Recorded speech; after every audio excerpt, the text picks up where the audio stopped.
Salut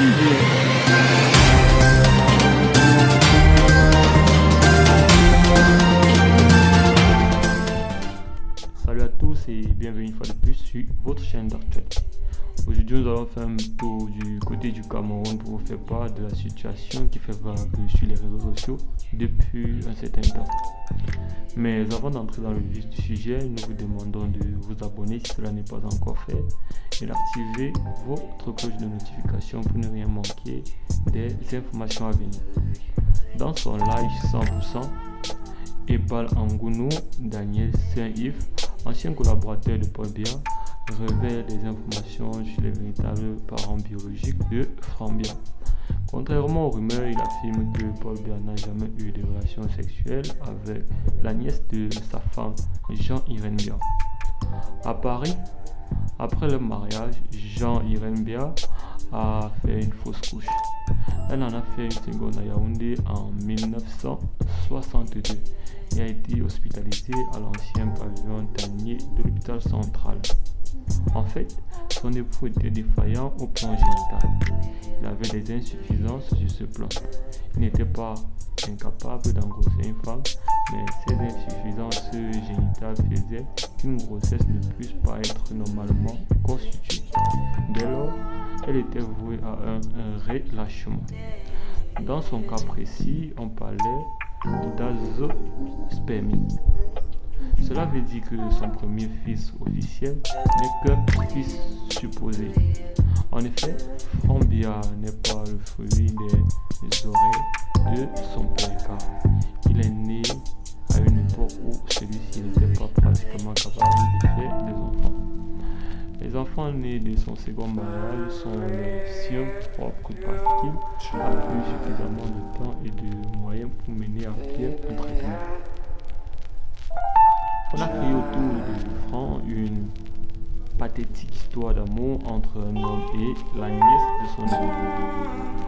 Une histoire plutôt tirée par les cheveux. La mère de Franck est la nièce de Jean-Irène. Comme son cousin Mota Roger, elle s'est mise sous la tutelle de sa tante et de l'époux de celui-ci pour bénéficier d'un encadrement de choix en vue de poursuivre ses études. Elle est alors élève au lycée technique de Yaoundé. Les bonnes langues disent que Paul Biya aurait entretenu avec la nièce de son épouse des relations d'un certain genre qui auront abouti à la naissance de Franck Biya. Il s'agit là d'un chrétien puissant, fils de catéchiste, qui n'est encore ni corrompu par les mœurs des milieux politiques, ni perverti par les destinées du pouvoir. C'est encore haut fonctionnaire de l'État, imbu dans le métier d'ancien séminariste, correct dans la morale, intègre en son âme et conscience, qui ne demande qu'à servir son pays, tout en croyant fermement à Dieu. On sait de lui qu'il est sobre, tempéré, discret. Il n'est noceur ni jouisseur.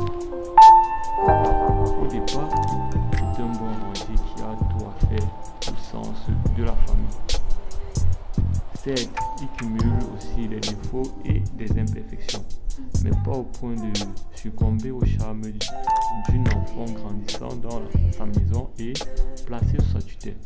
Lui qui, justement, c'est vrai de la présence d'une progéniture, voulait transférer ses sentiments paternels sur les enfants qu'il avait dans la maison.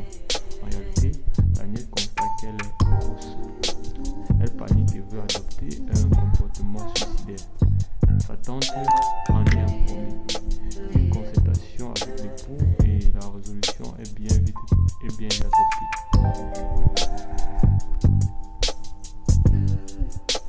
Ils prendront cet enfant pour lui éviter d'être un bâtard. Mais il faudra aussi éviter d'être un fils adoptif. Et bien les amis, c'est tout pour cette petite vidéo. N'oubliez pas de me laisser vos impressions et je vous dis à très bientôt pour de nouvelles.